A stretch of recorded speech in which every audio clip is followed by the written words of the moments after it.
going on, guys? Thanks for tuning in to another episode of the Running Gold Standard podcast. My name is Zach Hernandez, and as always, I am joined by my guy, Mike Andrews of Nothing But Niners. Matt Llewellyn will be joining us shortly. He is just getting off of work. We are going to be previewing the 49ers Week 6 matchup versus the Cleveland Browns, which kicks off tomorrow morning at 10 a.m. Pacific Standard Time. Before we do, hit like, hit subscribe, and if you are tuning in on Twitter, or I keep saying Twitter, X, if you're tuning in on X, head over to youtube.com/49ers Hive. Join from there so we can see and interact with your comments. We're not ignoring you on X. We just can't see it. Mike, how you doing tonight? I am doing well, man. I'm over at my buddy's house right now. We got some cigars going, watching some boxing, and then I get to talk some Niners with you guys. Oh, doesn't get much better than this, man. I'm living the dream over here. How about yourself? Not bad, man. Not bad. I was rushing home, trying to make the show in time, but that's all right. Everything's great. I'm ready to talk some 49ers. See a lot of fans in the chat. Very, very active already. Appreciate you guys. Hit like, hit subscribe, like I said, and we're going to get this show kicked off right away. Sir. Mike, I keep hearing all week about how tough this Cleveland Browns defense is, number one, and number two, how Kyle Shanahan has rarely had any luck against defenses specifically coached by Jim Schwartz, who is the Cleveland Browns defensive coordinator. Obviously, we'll get into the injury report, who's playing quarterback for them, which I think is very important. But as far as the defense, how concerned are you about the 49ers' ability to move the ball and score in the red zone? Yeah, we have to put some respect on the Browns defense. They haven't had the toughest schedule, but I mean, you can also say that's probably in part because teams are playing them, are we a bad team or are we a really good defense? We make all teams look mediocre or bad, right? 163.7 yards total per game. Also, only 52 rushing yards a game. That is insane. That is absolutely insane. I still, I don't know, man. I don't know if Kyle matches up well against scheme or if he matches up against personnel and tendencies and traits. This year, it feels more like it's a traits thing of the individuals, which would require way more planning, right? As opposed to scheme, but like making someone commit, maybe it's part of the process of, all right, what are you guys seeing out there on the field? Okay, then we'll do this next time around, why the slow starts typically tend to happen. But I am concerned about the scoring from the aspect of, does the 30 streak continue? But overall, I mean, I don't think it's going to be one of those kind of things where we're in trouble offensively. Maybe we only put up 27. You know what I mean? So it's more of one of those things. I don't think I'm worried about the ability to score on this defense. Yeah, likewise. Look, let's be real. This is arguably a better defense than the 49ers faced last week again from the Dallas Cowboys. I think statistically they are a better defense. I think they're the number one ranked defense, specifically passing defense. But I don't think that should hinder the 49ers' ability at all, just like you, Mike. I think the 49ers, and I'm choosing my words carefully here, and I still am going to say I think they're worlds above most other teams in the NFL. I think save the Chiefs because they have Patrick Mahomes and what the Eagles are doing in Philly, every other team, and again, I'm choosing my words carefully, but I don't think can compete that closely with this team. I think just everything's clicking so well, and the missing piece has always been a quarterback to put it together. We talked about it in the last show, Mike, how the defense was keeping teams under 15 points last year, and that still wasn't good enough with Jimmy Garoppolo under center. Not to throw shots at Jimmy, but it's like the offense was just missing MIA some weeks. That has not been the case since Brock Purdy has come in and played quarterback for the 49ers. They've scored over 30 points, I think all but one or two times since he started and finished games. So yeah, it's extremely impressive. Yeah. Seattle, I believe the last game that we played Seattle, we didn't get over 30. And I mean, obviously the Eagles game, I don't know if people are counting that on the, I wouldn't. Brock Purdy docket. But there was one Cowboys game. Wash. Oh, the Cowboys game. I don't know if we put up over 30 against Washington. I know it was a slow start in the first half, but I know we picked it up in the second half. So, I mean, that was about it, though. What I like to do is look at the common opponents, right? And there's not a lot of them at all. but we do have one, and we played them around the same time. Week 1, the Niners opened the season up against the Pittsburgh Steelers. Week 2, the Browns got a chance to play them. Uh, Arguably the same offense, right? The Niners held the Steelers to 7 points, and the Browns, actually one of their only losses, gave up 26 points, you know? So, and by the way, little tidbit here, in the last 20 regular season games, or no, the last 20 games, I'm sorry, the Niners opponents are 19-1 the following week, and the Steelers are that one win against the Browns. I'm sorry, Other way. 1-19. I'm sorry, 1-19. Yeah, yeah, yeah. But the Steelers are that one team that won the following week after playing the Niners so far. So I still think that's an incredible stat. It has nothing to do with what we are doing currently. You know, it's like always the game later, but I still think it's a phenomenal stat, man. That's insane to me.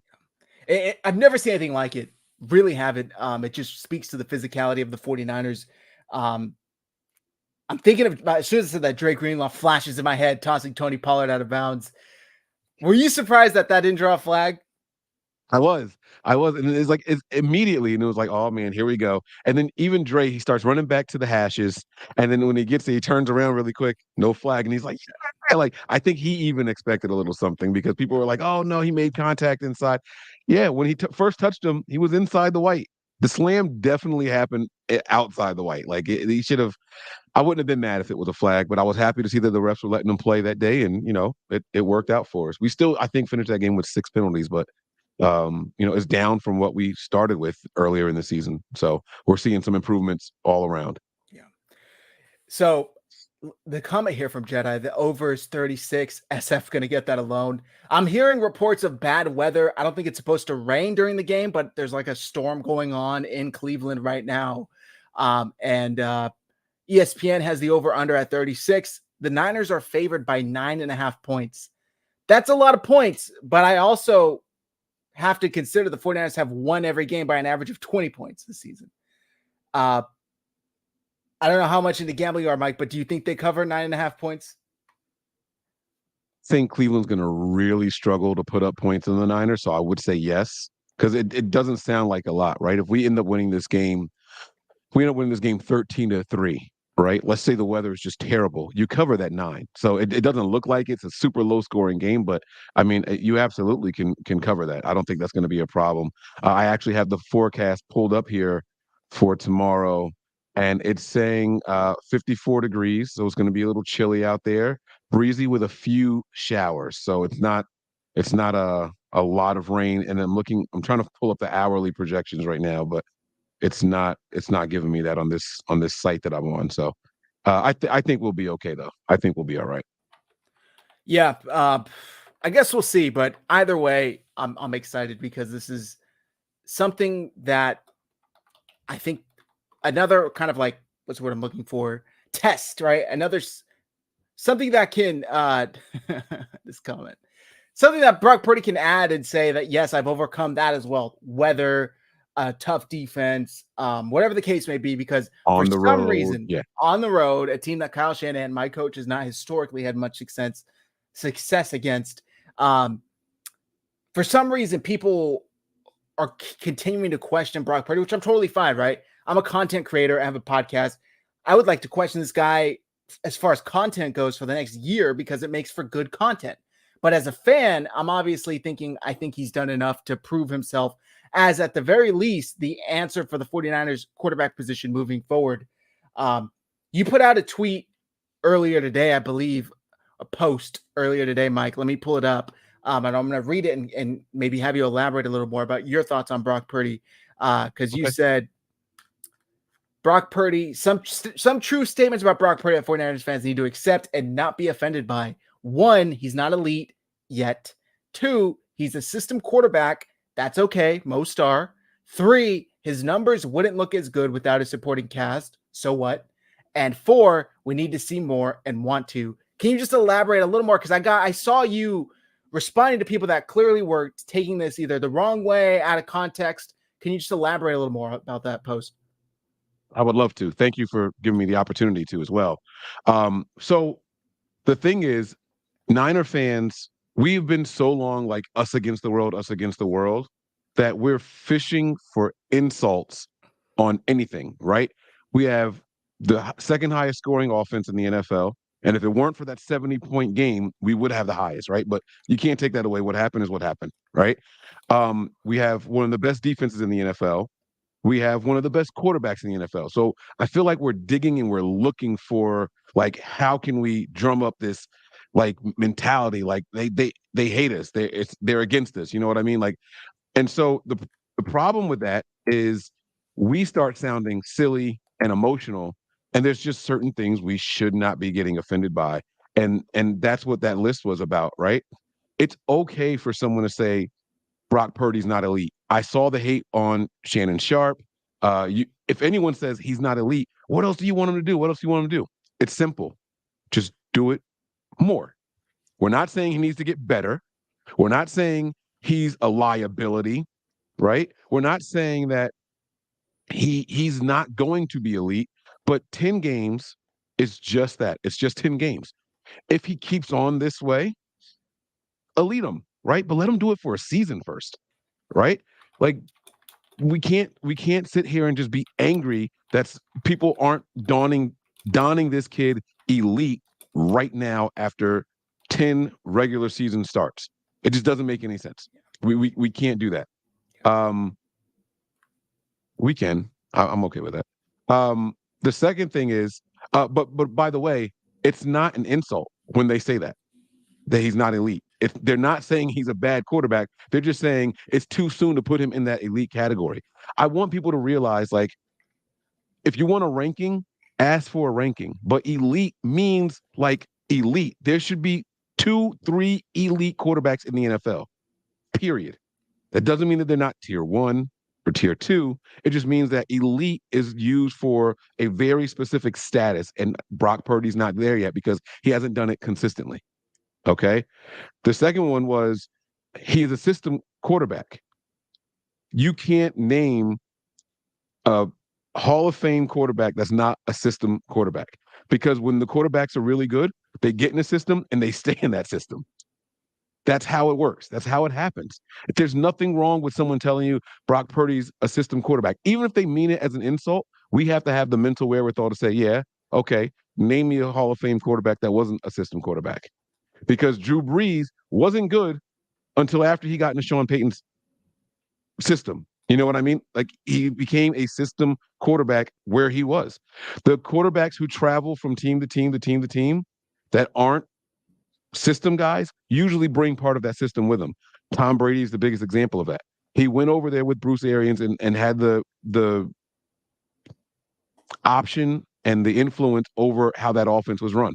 That was Tom Brady's doing. He even selected certain players to come over there with him in that system. It's okay. It's not an insult to say that he's a system quarterback. Or even if they mean it that way, we shouldn't take it as an insult. Number 3 was his numbers wouldn't look as good without his supporting cast. So what? He has a supporting cast. You can't take Brock Purdy off of this team and put him on the Giants and say, okay, now what's he going to do? Let them ifs and what ifs and buts and all that, all they want. We just shouldn't be offended by it. So when they say that to you as an insult or as a knock on him, what do you want us to do? Bench other players just so we can make you happy? Like, no, we have a really good team. Yeah. That's what it's supposed to be. And then the last thing is just we need to see more, which is kind of like part one, right? If we need to see more, we need to see consistency, and that'll happen with time. Who he is who he's going to be, right? He can still improve, he can still take a step back, but we don't know until we see it. We just got to see more, and it's okay. It's not an insult. For if someone were to tell you, I need to see more of Brock Purdy, you shouldn't be like, no, the hell you don't. What else do you need to see? I saw it in game 2. I remember Colin Kaepernick's first start. I thought the Niners had a player, the best quarterback they've ever had after Colin Kaepernick's first start. I was completely sold. He was throwing the ball deep, throwing the ball shallow. He was throwing with touch. He actually lost touch as his career went on. It was the craziest thing. But if we had to just put this crown on him after one start, we'd have looked silly. If we had to put a crown on him after 5 starts, we would have looked silly. So it's just I just want us to like not be offended so easily. Like, it's time for us to be cocky. It's time for us to be arrogant. When people start throwing shade at us, now it's time to laugh, not get angry. Like, you're jealous, huh? Like, this is the best you got. This is the way you're trying to hate on this team. Like, you want to try to pick on Brock Purdy, who, by the way, I guarantee you is playing better than whatever team's quarterback that is talking to you right now. I guarantee you he's playing better than whatever opposing team is talking trash about him. I bet you Brock Purdy is playing better at the quarterback position than their starting quarterback. It's time for us to flex. We are the big dogs now. Accept it, embrace it. I love that. I love that a lot. So my whole take on Brock Purdy is, if we were to, and I like to do this because I don't know, maybe it makes these a little more interesting, easier to imagine, but it's like going on a date with somebody and you've gone out with them a couple times. They're great. They're very nice to, if maybe say they met your parents already, they're nice to your parents. They, open the door when you get in, they get in the passenger. It's kind of an old school thing, I guess, now, because cars have electronic locks. But previously, it's like you get in an older car, and if the girl reached over and unlocked the door for you, you're like, oh, okay, she's really thoughtful. That type of thing. And then your buddies are like, so why aren't you marrying her? And it's like, well, I've been on 5 dates with her, like she's done everything you've asked.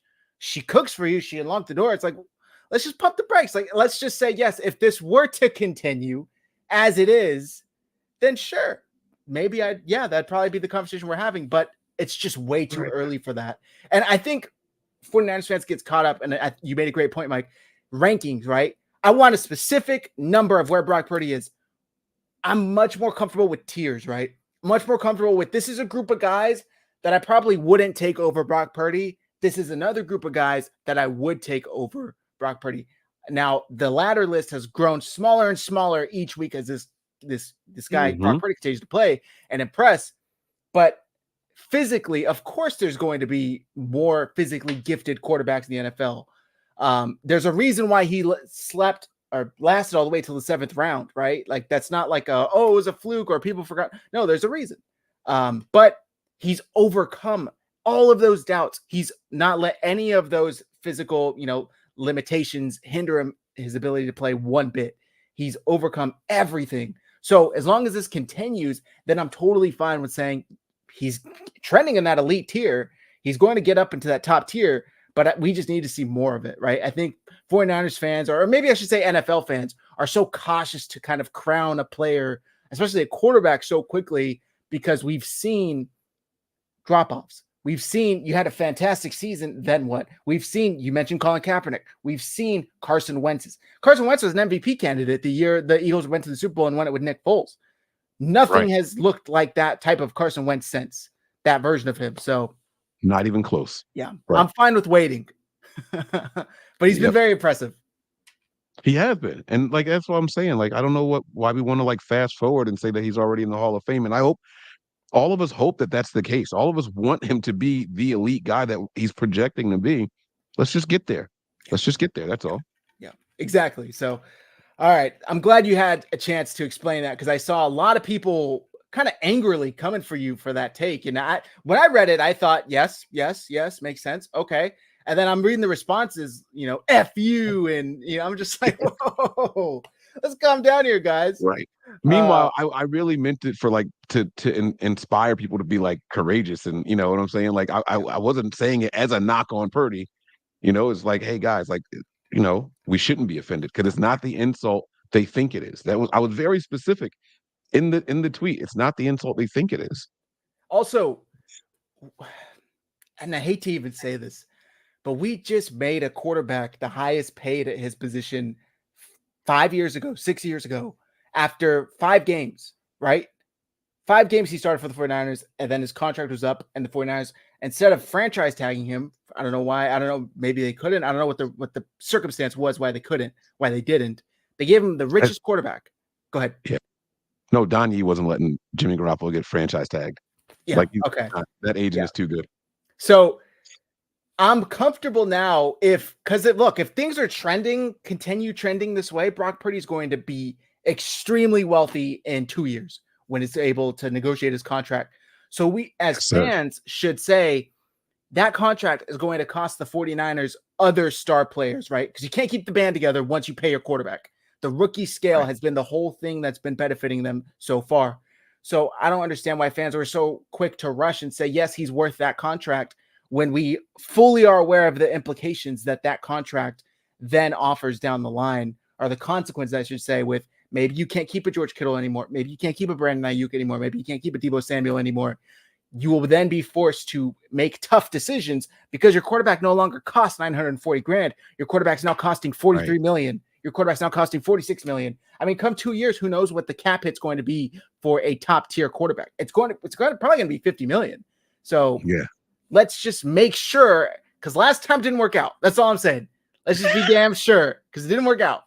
Jimmy didn't finish his career here. I don't know if you guys noticed that. He's not playing here anymore, and he's still playing. So no, I agree. I agree. And I have all the confidence in the world in Brock Purdy until I have a reason to not be confident in him. But, just let's slow walk the dog, guys. And I like this. I like this comment from 187. Hot take: Purdy will get better. I agree with this. 100%. I'm not down on the kid whatsoever. We just need to see it, right? It's like, hey, I'm a really good cook and you made a couple good meals. It's like, okay, sure. We need to see you continue doing that. And as I'm saying that, my guy Matt has joined us. So let's welcome Matt to the show, ladies and gentlemen. Good evening, Matt. Hello. How's it going, gentlemen? Not bad, not bad. We were just discussing the national conversation around Brock Purdy and whether or not he's elite and the rush to call him elite. If you have any thoughts on that, please feel free to. Yeah, I mean, you're going to have your guys that say that he's elite. You're going to have your guys that say he's going to be a system guy. A lot of these things can be true. A lot of these things can be in flux. A lot of these things can be in motion. What truly is elite? If you tell me people unquestionably, Patrick Mahomes is elite. I don't know this season. He doesn't look elite this season. And part of that is his wide receivers are pretty bad. It turns out that football is the ultimate team game, and you need everybody on board in all three phases to become an amazing team. So it's not just one thing that either makes Brock Purdy successful or makes him just a system guy. I think we can look at the 49ers in particular and say it's a little bit of both, right? Brock Purdy is probably being propped up a little bit by Kyle Shanahan's system, but also Brock Purdy is the quarterback that's run Kyle Shanahan's system the best. Both things can be true, and I don't understand the digging in your heels of either way. Let's just enjoy the ride. Brock Purdy's playing amazing football. The 49ers are dominating this season. I can't even remember the last time. 2019 maybe the 49ers got off to such a hot start? Yep. I mean, they're playing fantastically. It looks like everything is breaking our way in terms of, what we get, a Randy Gregory just pretty free and clear, right? We've been relatively healthy so far, whereas other teams around the league have not. We got to take these blessings as we get them and not look a gift horse in the mouth, because it can turn at any moment. And I hate to throw that out there, but for the people that just nitpick everything and want to just overanalyze, you're missing the forest for the trees, man. Like, it's not always the destination. You got to enjoy the journey that you're on too. And right now, Brock Purdy has taken us on one hell of a ride. I have one more question on it. I know it's a tiring thing, and it's not over. We'll have this discussion plenty more. He's going to go out here and have a great game, and we're going to be right back at it. I told you. That's the best defense in the league, and here we go, right? Do you think that any of this is because of Twitter receipts or X receipts? Is it like I said it first? Do you think like this why so many people are like want to be so definitive in one side or the other? And if you're not on one side or the other, you have to get attacked? Somewhat. I think it's almost like a look, I had it here. You had it here, like just like you said, Mike. I said it first. You can trust my takes moving forward. But I don't know. It really is weird, because then it's like, would you really be so quick? What if you're wrong? Like, and it's kind of looking like people are wrong if they're saying he's not. I don't understand what, like Matt said, it could be a fluid situation, right? Like, why does it need to be definitive yes or no at this point so early on? Why not just allow it to develop? Yeah. It's weird. And here's the thing too. I think that people are having a hard time reconciling what Brock Purdy is, from the national to the local. You look at the fact that this team drafted a Trey Lance at 3 overall, and it just never seemed to work out. It just never seemed to click. And then you get Brock Purdy, last pick in the draft, and yet he's playing really, really well. How did so many people miss on Brock Purdy? And I think it's not wanting to recognize that sometimes people slip through the cracks. They end up being better than you think they're going to be. Yep. And you don't always have to be able to determine where the unicorn comes from to be able to enjoy, the beauty of the unicorn. It's just they feel so badly that they need to justify that Brock Purdy was this 7th round Mr. Irrelevant pick. They have a hard time letting go. It's why 1st round picks get so many chances over and over and over because of the cachet that comes with that pick. Whereas I think Brock Purdy gets some of the opposite, right? Well, they picked Trey Lance and that didn't work out. Why is this 7th rounder working out? He's just a 7th round guy. It's got to be the system. It's got to be the system. Yep. Rather than somebody made a mistake. Yeah. And we see it happen every now and again where a really good player just gets overlooked. Yep. That, especially at the quarterback position, you'll see that. And I think it's just hard for people to reconcile what he's doing versus where he was picked at. So I think that's part of it too. Yeah. And to just add on, and then we'll move on to the Browns game. But I've been listening to, shout out to 95.7, the radio station, because they stream all of their shows to YouTube. So when I'm at work, I got my AirPods in and I'm listening to these guys' radio show, and they're really entertaining. I believe it was Steiny and Guru has coined this term as draftism, Matt, that these draft experts almost feel embarrassed that they missed on Brock Purdy and he turned out to be really good. Therefore, they're kind of using it against him and saying, yeah, but it's not all him. It's not Purdy. I mean, we saw, was it Orlovsky say, put Mac Jones in that system and he played just as well, which is the most ridiculous statement I think I've ever heard. Because if you just simply watch the film, I think it was Kurt Benkert last week, Brock Purdy's first touchdown where he scrambles out of the pocket, rolls forward, and hits George Kittle. Do you guys think Kyle Shanahan's dialing up scrambles? Like, do you think he's drawing a scramble in his play, saying you're going to evade pressure to the right, move forward, and then hit him? No, like that's clearly all on the player, right? Like, so I think it's something draftism. Shout out to, I believe it's Steiny and Guru's show coined that term, but it's ridiculous. I don't know if you guys have any more thoughts on it. Feel free. If not, we can move on. No, I think it's very telling for the people that are critiquing and for the people that are overhyping that we can't just let this be a feel-good story. It's either got to be all or nothing, right? It's not Mr. Irrelevant is doing a great job and he's playing above his draft position. It's got to be, oh, he's the greatest thing since sliced bread, or he's a bum that's being propped up by Kyle Shanahan's system. You're just ruining one of the probably the best draft stories in history. Yeah. I mean, they make movies off of stuff like this, right? The Kurt Warner story. There was that I can't remember what the movie's name was, but it was like Mark Wahlberg played the guy that was like a garbage man in Philadelphia. There you go. Invincible, is that what it was? Yep. Right. There's all this stuff. What is it, Brian's song or whatever? About the running back or whatever. It's an old movie. It's like I can't remember what it's about. It's it's about the running back passed away. Anyway, be that as it may, they make movies out of stuff like this. This is like a Hollywood story that if you pitched it, they'd be like, no, that's unrealistic, except it's real. And people just are not allowing themselves to enjoy the ride. And I'm telling you that this stuff does not last forever. These rides last. I mean, how long did we were like, man, seems like Tom Brady's been playing forever, man. The Patriots are good forever.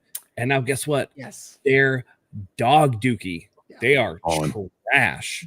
Yeah. Trash. Yeah. And all those Patriots fans have probably been like, dang, I wish we would have enjoyed the ride a little bit longer because now it came to a sudden stop and it's ugly. Right. Right. Imagine that story, right? It's funny you say like pitching it and how it would have sounded, right? Hey guys, let's make a movie where Mr. Irrelevant in the NFL draft, like their biggest moment is usually being Mr. Irrelevant and the coverage they get right after, and then they're off of the team and out of the league, right? But we're going to write a story where this kid is undefeated in the regular season. And, he's going to eventually win a Super Bowl and blah, blah, blah, blah, blah, right? Like, that's the ride that we're on right now. That's what we're experiencing. And they'd be like, no. Can you name a Mr. Irrelevant that's ever completed a pass? No, because it didn't exist. Now you want us to give us one that's going to be a winner and never lost a regular season game through 10 games? Like, no, absolutely not. We're not doing that. If they would have literally laughed you out of the room, like you're just doing too much. You want to, give them a Rudy moment. That's fine. Go out there and make a couple plays here or there. We can write that, but we're not going to make this guy one of the best quarterbacks in the 2023 season after being Mr. Irrelevant the season before. Oh, and the arm injury and all that. Like, no, we're not writing that. That's crazy. Like, Matt, you got a great point there, man. I would like to argue, one, a movie could already be made of his story last year, even though it did not end well. I mean, hey, how many movies end with, hey, they went to the championship, but they didn't win the big game based off a true story? Like that, just his whole coming to as a 49ers quarterback was as storybook and fictional as I could imagine. Two players got hurt in front of you, one being a player they traded all this capital to get, the other one they have a long-standing relationship with who's taken them to the Super Bowl before. So it's already storybook-ish. And two, I really just don't understand with Brock Purdy why I totally just lost my train of thought. It'll come back to me. But I think I was going to mention something about how Brock Purdy and the need to constantly ask more of him and hypotheticalize, if that's a real word, different situations, right? Yes, he's good, but put him on the Bears down 21 in the fourth quarter. Can he come back? I don't think so. It's like, we don't ask that of anybody else. We don't ask that of Patrick Mahomes. Patrick Mahomes came in for a playoff team that had Andy Reid, Travis Kelce, Tyreek Hill. Nobody ever said, well, who knows what he'd be like without them? Who knows what he'd be like on the Colts? Let's just enjoy what it is, because it's great football. And it's not like, Mike, to add on to your point, 10 undefeated games or whatever it is, it's not like he is barely winning these games. It's not like we're watching Tim Tebow out there where it's like, yeah, he won, but there's a lot of context there with that win. No, he's playing extremely well, and his team blowing teams out. So I just needed to add that because it's infuriating to watch, and I just got to bite my tongue because it's almost like Jimmy versus Trey. Like, there's no reason in arguing. None of them are even 49ers players. Right. Go back to me. Matt, you mentioned how quickly a quarterback's lifespan is in the NFL. When we thought about this offseason, if the 49ers actually did hit on Brock Purdy, we were like, they may not have to answer the quarterback question for another decade and a half. That's such a short time. Like, can we just really think about how quick that is? Like, if the 49ers found their generational quarterback, we're talking about 10 to 15 years. Like 10 to 15 years, and that's it. Enjoy it. Enjoy it while we have it, because it's so quick. Even the longest ones like that. So just had to. Absolutely. And I think that you shouldn't allow the one thing that I would say about Twitter, X, social media, just in general, whatever. Don't, if you like Brock Purdy, like Brock Purdy. Don't let somebody else's opinion ruin it for you. And don't give oxygen to people like Steven Ruiz that continue to put him in the 20s and just stuff that is so obviously agenda driven and so phony that it's just, if somebody comes up and tells me that, I'm an animal, I kick dogs. It's just like, all right, I'm not going to be mad at, like, what are you talking about? That doesn't make any sense, right? It's not who I am. If you know that Brock Purdy is not the 26th or 22nd or whatever ranked quarterback that he has, and that, he's not worse than Mac Jones or this or that, like, don't let Steven Ruiz's trash analysis bother you, right? Like, if you think it's trash, it's trash. There was a guy who was saying that Brock Purdy's not going to last as long as Aaron Rodgers in the league because of, like, the biomechanics of the throwing motion, and his biomechanical knowledge was trash. And I called him out on it, and he never responded. But at the same time, it's like, you don't have to get mad at this guy because he's saying, oh, well, Aaron Rodgers. First of all, they're two completely different players, right? Aaron Rodgers has size, does have an arm, but if you know it's not true, don't get mad about it. Like, you don't have to give air to these people. If you enjoy Brock Purdy, if you enjoy what the 49ers are doing, don't let other people bother you. You enjoy it, right? If you like Spumoni ice cream, don't let somebody tell you it's trash. Like, enjoy your Spumoni ice cream. That's all I can say, The Steven Ruiz thing is like, it's almost like somebody coming over to him and be like, hey, you know what? Joe Montana wasn't a good football player. It's like, okay, if that's how you feel, then, and congratulations. I'm not going to entertain that thought. I'm in the same boat as you, Matt. It's like, congratulations, you're a whack job, because you're clearly just, he's so committed to the bit now that even if Brock Purdy has like an MVP season, he's not going to change course. No, and you know damn well that if the 49ers win the Super Bowl with Brock Purdy, that he's not going to not cover the NFL anymore like he said he was going to do, because nobody actually follows through on what they say. No. So, although I will give, gosh, what's his name? Jay something, Steelers fan. He bet that if the Niners won over 8 games last season, he'd eat a shirt. And I think he actually did eat a shirt. So shout out to him. I'm forgetting his name right now. Is he the GOAT? Jay, I thought it was Jay something. Chat, if you know who I'm talking about, he covers the Steelers. I'm pretty sure we followed. He actually ate a shirt. I mean, I'd give him credit for just not an entire shirt. I think he had. I know that. I know. Shirt. I'm pretty sure he did. Wow. I mean, we remember there's been head coaches in the NFL that have said things. If we go 0-5 or 0-16, I'll jump into the Cleveland River or whatever. That was Hugh Jackson. And they went 0-16, and then the next year they went one. Oh no, I'm sorry. They went 1-15 the first year, and then they asked him about it, and they were 0-8, and they were like, "Are you going to go 0-16 after going 1-15?" He goes, "If that happens, I'll jump into the river." I think it was Lake Erie or whatever. Yeah, one of the Great Lakes. And he didn't do it, but like a coach at the microphone said that, right? Because it's just like it's never going to happen. Yeah, well, hello, here you go. You know what I'm saying? Yep. That's hilarious. All right. I think that concludes our Brock Purdy discussion. Matt, do you want to check out the private chat here? And I did. We can touch on it briefly. I think we all are of the same opinion, and we can move on quickly from it. There's nothing much to say other than last night it was kind of revealed through, I forget who tweeted. We don't even have to name names. Everybody knows what you're going to talk about right now. Jack Hammer, right, of the Santa Rosa Press Democrat, I believe was the outlet. It was revealed in 2006 while he was working at Ansobrato High School, a school that's like 15 minutes from me, by the way, as a coach engaged in, let's just say, inappropriate acts sexually with a minor, a student at the school.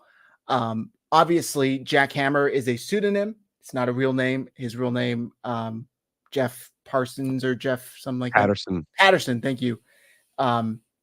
So this comes out. We had I might have interacted with him on X a couple of times. We never had him on the show. Mike, I don't think he was ever on a Nothing But Niners show. I know he was a very frequent guest of other channels. So I know a lot of people are feeling obligated to come out and kind of, I don't want to say defend themselves or put out a public statement. What else is to say but pedophilia is disgusting and fuck pedophiles. Like there's nothing else I could say. So of course we don't stand with that, and of course we condemn it. He's been fired. His Twitter page is gone. I don't know anything about his YouTube page. I wasn't a subscriber there anyway. I never worked with him, and good riddance. Like there's not a lot to elaborate on. We were all as surprised by the news as everyone else. What you won't see me saying is shit like no one should be punished forever. And there's certain things that I don't forgive. Like, fuck that shit. Like, castrate him, drown him. I don't give a shit what happens to him at this point. But what's done is done. He's no longer around on there. He's been fired. I thought it was a little weak that, the post that went out from the Press Democrat or Grant was like, oh, we fired someone today. Like, fucking say 49ers blogger. Right. Like you that was like clickbaity. Like, make us click the link to make sure it was him. Like, what? Like, stop it, man. Like, denounce that shit, walk away from it, and keep it moving. Don't make the moment bigger than what it has to be. Yep.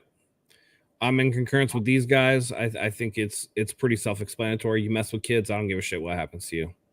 You deserve the worst of the worst.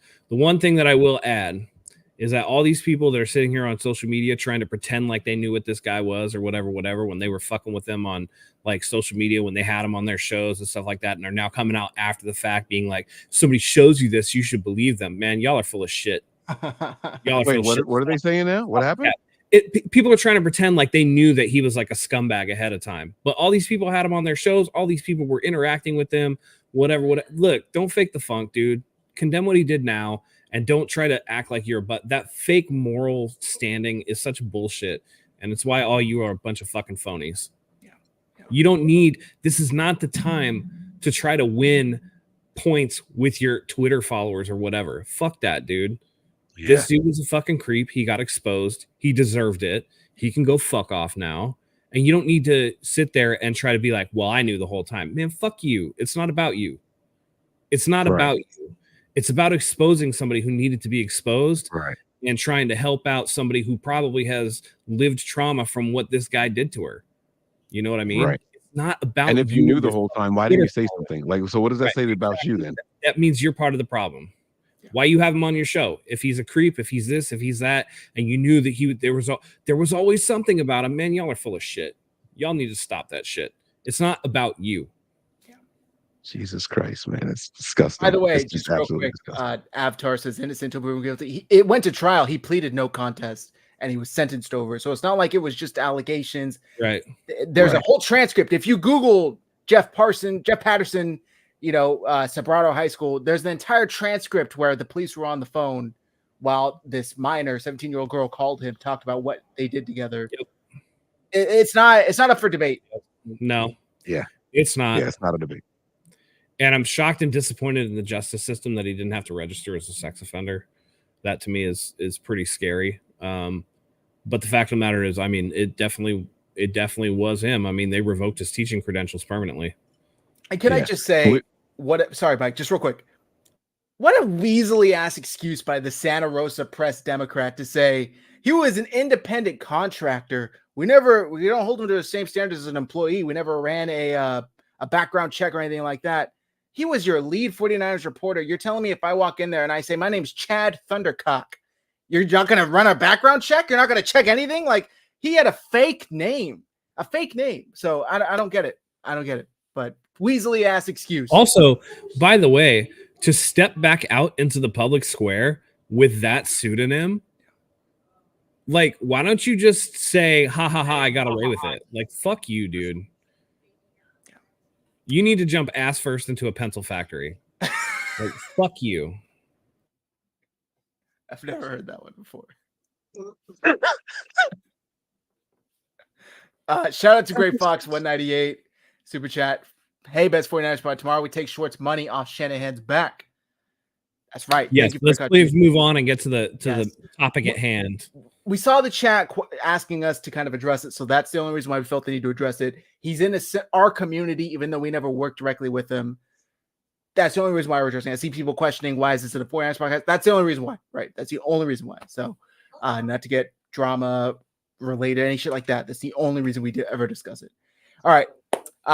Let's get into the 49ers offense, because I tweeted out earlier, posted earlier, it's so difficult to try and predict who's going to have a big game. Just when I think Debo's due, Ayuk goes off. When Ayuk goes off, I'm like, okay, I'm going to pick Ayuk next week. And then Kittle goes off. Matt, I'm going to throw it back to you. How is there any tales as to who any opposing defense is supposed to guard when it comes to this offense? Right. And I think it's going to be a problem of recency. You know what I mean? Like, all right, who's going off for the 49ers? It's been Christian McCaffrey so far. All right, let's stop that guy. Oh, shit. We stopped that guy, but then this guy goes off, right? Brandon Ayuk is going off. Let's stop him. Oh, wait, now Debo's going to have a good game, right? Oh, let's stop Debo. Oh, Ayuk's going to have – okay. It's too many weapons. The 49ers have too much to stop them completely. And I know all the things going around, Shanahan's career high against the Jim Schwartz defense is 23. They very well could surpass this, although I do think that there's a chance for a lower scoring game, which I'll talk about just with what the weather is supposed to be in Cleveland. But this is not a team that you can shut everything down. It's like when the Warriors were at the height of their power, right? Yeah, you can concentrate on Steph Curry, but then Klay Thompson's going to go off.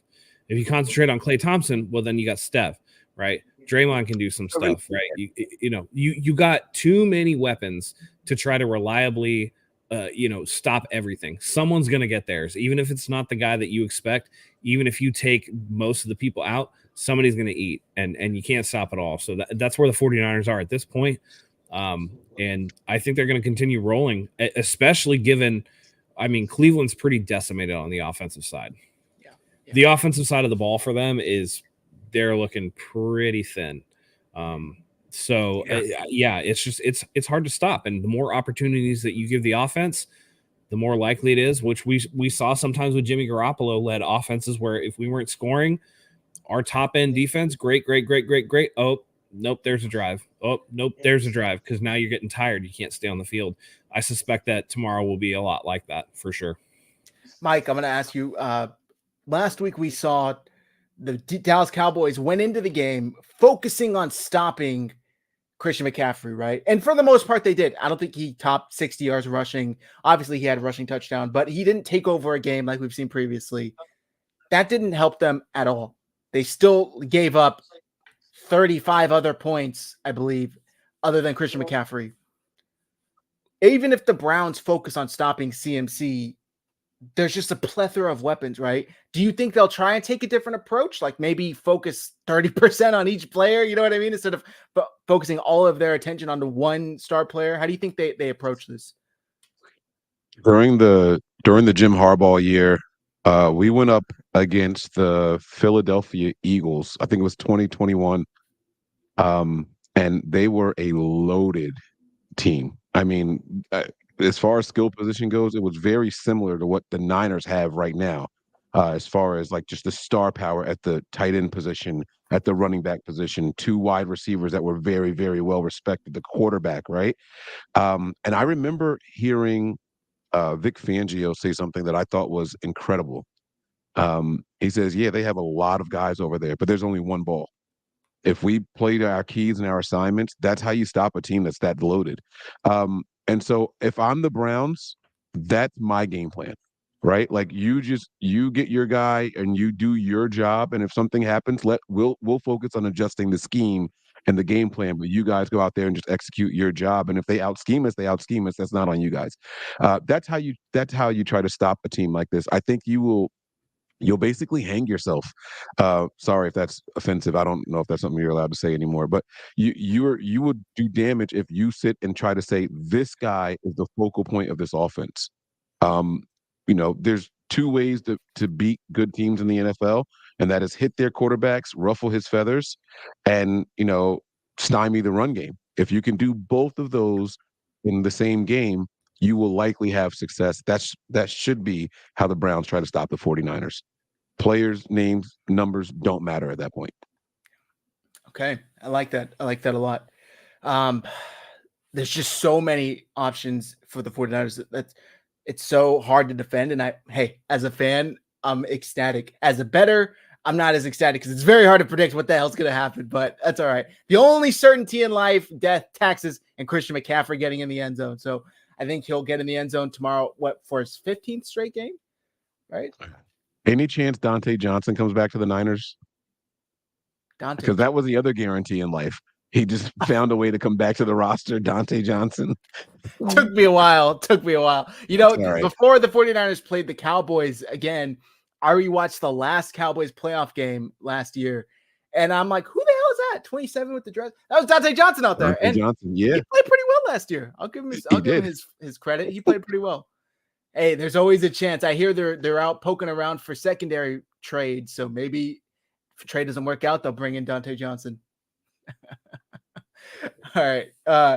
Let's get into the 49ers defense. Let me read the injury report because I think it kind of coincides with the 49ers defense tomorrow. So obviously the biggest name that's out is Deshaun Watson. He's been medically cleared like 2 weeks ago, yet something with his rotator cuff is keeping him from playing. Joel Bitonio, their fantastic guard, is also out. Cedric Tillman, the wide receiver, is out. Ethan Posich, I believe is how you pronounce the last name. He's questionable, their center. And David Njoku is questionable as well. He had some crazy burns going on in his face. I haven't really heard how it happened. I keep seeing pictures, but I haven't heard how. I think it was like a propane fire pit. Oh, shit. Okay. Yeah. Damn. I've seen the picture. That's gnarly as fuck, dude. Yeah. And the fact that he went out and played like that, like when the stuff was still like raw, like it was pink, it hadn't even started to tan yet. And I don't know if you guys have ever put on a football helmet, but like the pads sit like right on your hairline. That shit hurts. Like just in general, to go out and play like that in the tight end position, it's a lot of bang bang stuff at the snap and all that. Like that. Wow, kudos to him. Sorry, I didn't mean that. No, you're good.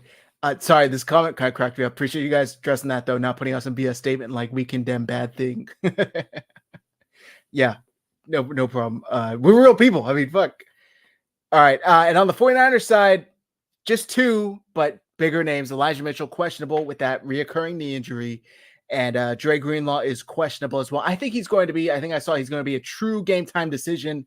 Mitchell, on the other hand, is trending towards playing last I saw. They did call up a linebacker. I don't have his name off the top of my head. So I would imagine that points to Greenlaw possibly not being able to go. But we shall see. So now I get back to my initial question for the 49ers defense. Last time the Browns had a bye week last week, but the game before that, Deshaun Watson wasn't able to go. They started Dorian Thompson-Robinson, the rookie who looked fantastic in the preseason, did not look fantastic last week, was horrific.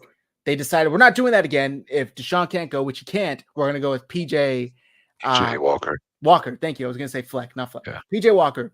PJ Walker started a handful of games, beat Tom Brady's Bucks. I know they weren't the same Super Bowl team, but still, he's started a handful of games in the NFL. Much more experience than DTR, including starting games on Steve Wilkes' Carolina Panthers when Wilkes was the interim head coach there.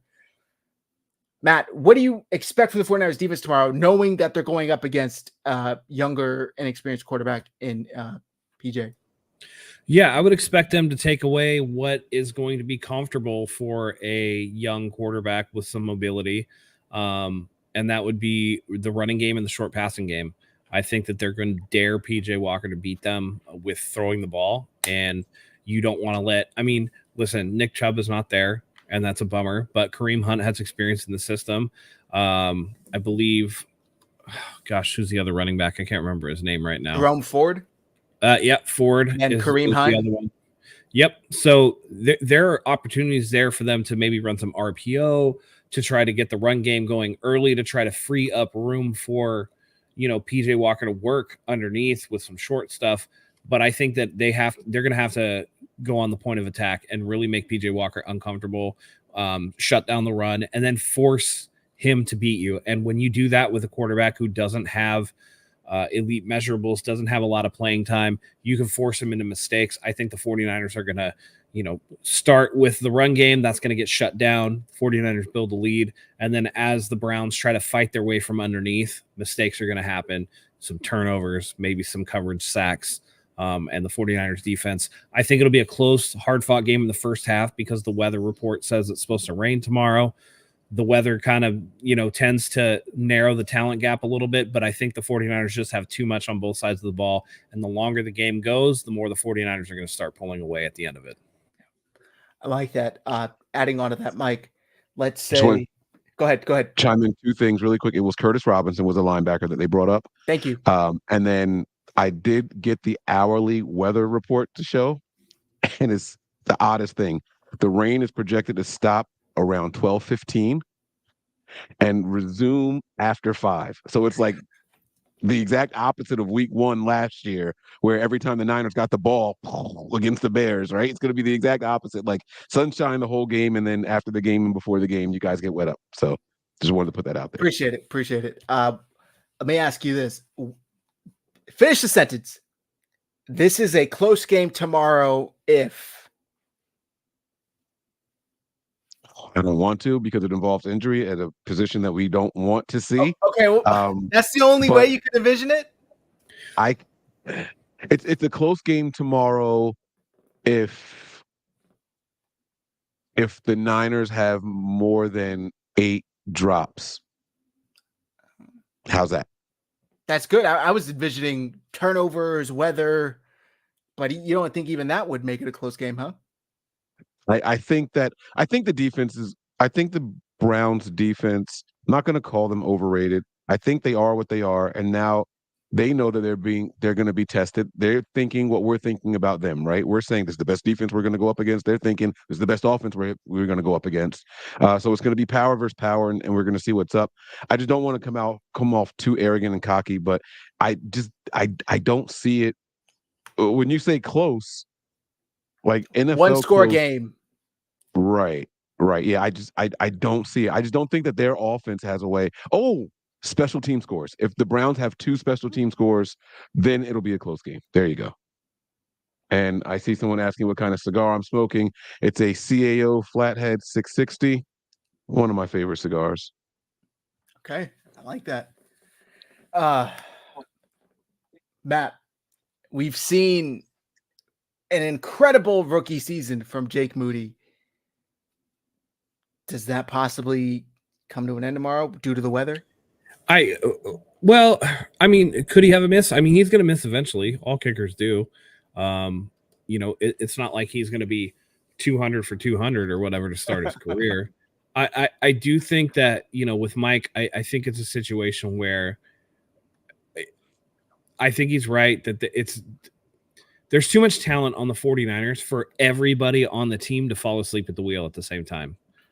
Right? Like a less talented team, if you have your best player maybe not in their right space, you could see a team kind of playing down to their competition. The 49ers have too many pieces, right? Where if a Kittle is not playing the best or whatever, you're not going to get Kittle, BA, Debo, McCaffrey, Purdy, all these guys playing bad on the same day. It's just not a likely scenario. So I don't think, even if Moody does miss, I don't think it's going to be in a position where it's going to hurt the team too seriously. And you want him to get, if he's going to miss, you want it to be in games where you have the talent gap and the margin for that error. So that way it's done, it's passed. All right, move on. Next, come up next. It was a rain game. Don't worry too much about it. On to the next one. Pretty simple stuff. I like that. And also that just reminds me of what you said there. There's too many talented players for them to kind of fall asleep and play down. I just said, I think in the chat earlier today, that this team has not played down to the level of their opponent, which is something we saw, unfortunately, quite often last season. They were in games up until Purdy came in that they probably had no business being in. On the other side, not I'm talking about competitive wise, I'm talking about you should be blowing this team out, yet you're either within a score or you're down. Maybe aside from that Raiders game where and maybe they were just completely caught by surprise at how good the Raiders were playing. They did not play down to their talent level, and they haven't done so this season at all, which is extremely impressive because that's the sign of a great team. They win games they're supposed to win. How many times have we heard that? A million times. And this team, I said it earlier, they're averaging 20 points per win. Like they're not just squeezing by. They're not Philadelphia-ing teams, right? A point here or there. When I saw a wild stat too, that the 49ers have only trailed for 1 minute and 45 seconds of actual game time this season. Crazy, I think the Rams opening drive or something like that, right? Or yeah. I think we got a field goal, they got a touchdown, and then we had to come back and get a score. I think that was the only time I remember us trailing in a game. So, I mean, look, all of a sudden we have expectations, and they don't seem fluky for the first time since I can remember passionately watching the 49ers. I mean, for all intents and even when I was confident with Kyle Shanahan and Jimmy, or when I was confident in Jim Harbaugh and all that, right? I still felt like the offense was like a little gimmicky and it could be had. I was excited when they first inserted Cap, but then, Greg Roman kind of just showed his true colors. Like he can't do anything in the secondary. Like it was just, terrible, right? You have Vernon Davis and he kind of vanishes. Like, I don't know. Anyway, I don't feel that right now. I feel like Kyle has a quarterback that he trusts and he can go out there and do whatever he wants to do with. And this is the first time I think even Kyle feels this way, not just here, but like whether it was in Minnesota, I mean, not Minnesota, I'm sorry, with Washington, or if it was with Houston, or you know what I'm saying? Like, I just don't think that he ever felt this good in Cleveland. So, we're in a really, really, really good spot. Special teams and an over anxious defense would be the only two concerns for me in this game. I think that Brock Purdy is heady enough, intelligent enough to, if something's not working, to not panic and say, all right, we need to do this instead. Like I think he'll start to rely on the checkdowns and things like that. And again, when you have a check down that's Christian McCaffrey, it's a hell of a weapon. It's a tool. That's not a insurance policy, so to speak, Yeah. And I think something about Purdy, I've seen a lot of people like, oh, well, I want to see him trailing. I want to see him down, which for some reason just completely discounts the fact that the reason they're up is because of him. Like, it's not like he's a closer in baseball where he comes in where the game's out of reach and, hey, take care of the ball. Let's get through this last 8 minutes. No, like he played the entire game, and he's the reason why they're up 2-3 scores in the fourth.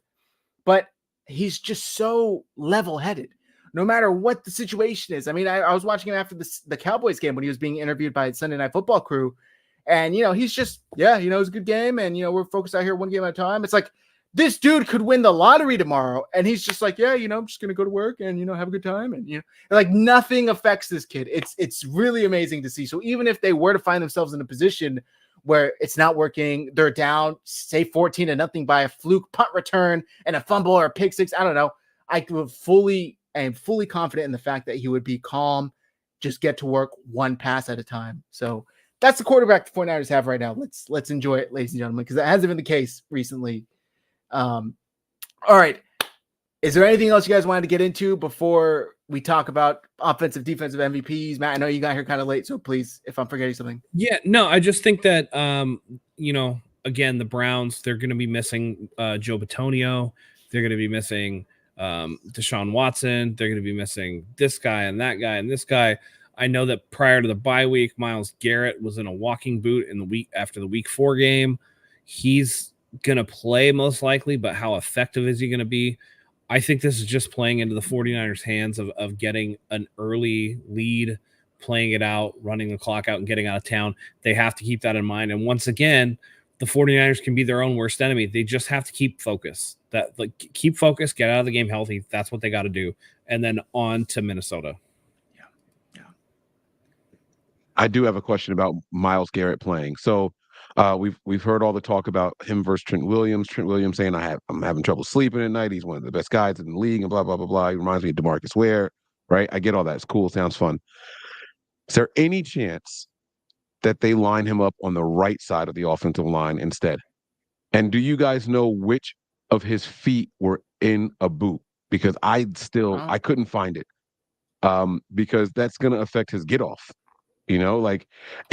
Everyone's like, oh, Mike, you don't have to worry about that. He predominantly plays over the left side. I get that, but elite players, top athletes can play on another side if they're asked to. I mean, we saw Aaron Donald in that NFC Championship game against the Niners line up literally over every single position, left tackle, right tackle, and then back at the defensive tackle spot. Like, he was all over the line because he knew that he was going to be a force, and he had Von Miller out there as well. Like, he knew I can do certain things. They have good pass rushers over there. I just wonder if there's a chance they try to move him around and maybe take advantage of. You don't want to risk your best pass rusher being completely neutralized throughout the duration of a game. So let him go out there and be a weapon, see what he does. I couldn't find which foot was the injured one. And I don't see him playing on the right of the offensive line, the left of his defensive line a lot. It's his left foot. His left foot is the one that was hurt. Yes, sir. In a boot. Let me pull it up here. Shout out to Mary Kay Cabot with the picture. There you go. Okay. Wow. This is after their game before the bye week this previous week. Oh, that favors him lining up over Trent then. The outside foot is going to be the get off one. So if that left foot is hurt, yeah, okay. Cool. I mean, they'll put this man anywhere, to answer your question. I really do think they'll put him in. I saw him, taunting the offensive lineman a few weeks ago, looking like a basketball player out there going side to side before the ball snapped, and then just throwing the center on his ass. Like, they're fully confident in putting Myles Garrett. And I think something that we haven't discussed is he actually has like a pass rushing counterpart in Zadarius Smith. Like, it's not just him out there anymore. They have a solid duo. We ain't talking about Zadarius Smith because I disagree with you wholeheartedly. I think Zadarius Smith is fucking washed. He's not what he was, but he's respectable. What has he done this year? Go ahead. I don't Let me know what he's in front of done. me. 6 tackles. So what? What does that mean? So he's not doing anything. What has Nick Bosa done this year? That you can't say that, man. That's not cool. Bro, he ain't playing like Nick Bosa. Come on now. I didn't say he was, but if you're just looking at the stats, I mean, he's got that speed coming off the edge. It's just something to be respected, is all I'm saying. Just something that we can't just say, nah, it's over for him. He's not going to do anything. He's a capable player. That's all I'm saying. Right. He's got the ability in there. He might go in there and get some of that Michael Jordan magic water juice, that special stuff, like from Space Jam, and maybe have a really good game. I don't know. He might find Johnny Manziel's bag of fun. I don't know. And I've got dirty socks. I've got dirty socks that are less washed than him, bro. All right. Zach tried to kill me. He tried to kill me. Matt, is Deshaun faking an injury to not face RD? Pause. Is that a real injury you think he's dealing with, even though he was medically cleared? Somebody said, who was it? Was it Shefty that came out and said that he had like a deep bruise to the rotator cuff? And It's I was a like, deep that contusion. sounds Yeah, weird. that's what they're calling it. Yeah. I don't know how that happens. Like, does anybody know the mechanism of the original injury? I don't. There we go. Oh, It's confusing to me. Made it deep difficult for him to rotator drive the football when he throws. I don't know. I think it's kind of weird to see him. Like, I don't know. I don't think he's the type of guy that would duck competition. I feel like if he could go, he could go. I feel like that's a lot of NFL players, but who knows? Who knows? There's another option. There's another option. The Browns don't like what they're seeing from him. And now you want to talk about numbers. But if you guys pull his numbers, the Browns are not seeing a good ROI on this at all. This is one of their worst investments. I'd push back. He had his best game since he's been a Brown 2 weeks ago or 3 weeks ago before he had this injury. So I think if anything, there would be a little bit of potential.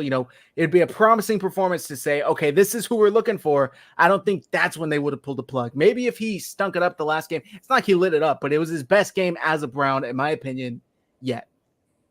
Okay, sorry, this comment from Scott. I'm not pulling it up, but now I want to see what that game was. I'm looking it up. I'm not saying that you have to. I'm just gonna pull it. Okay. All right. It's not a bad game. I see it here. 27-33, 289, and 2 touchdowns. It was his best game as a Brown at the very. I don't know about last season, but for sure this season. So yeah, no. Last season was worse, way worse. Like not good at all.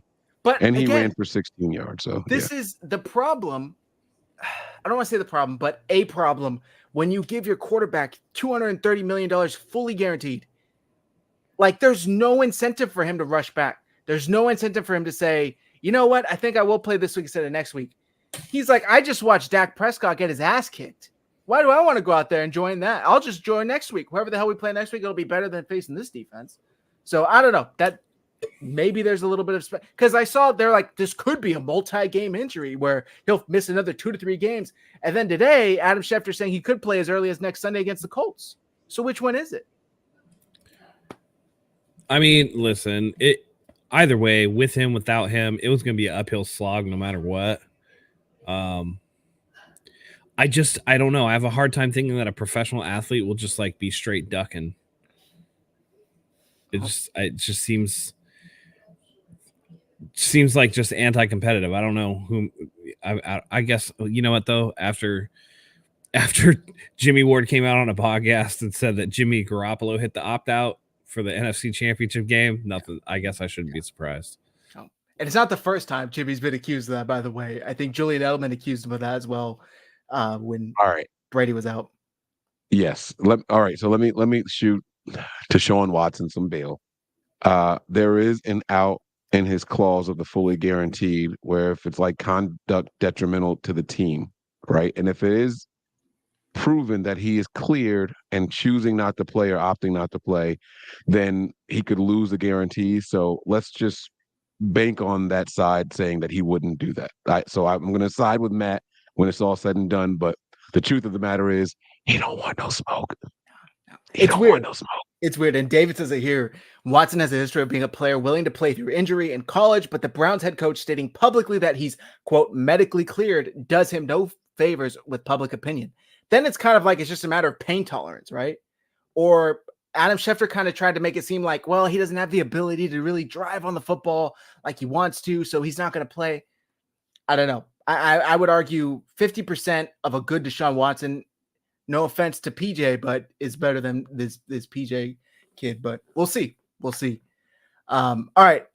Anything else you guys wanted to discuss before we get into our offensive and defensive players? Nope.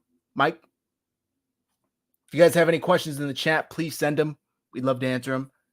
Thank you for spending your Saturday evening with us. We love you. I do have a question for you guys.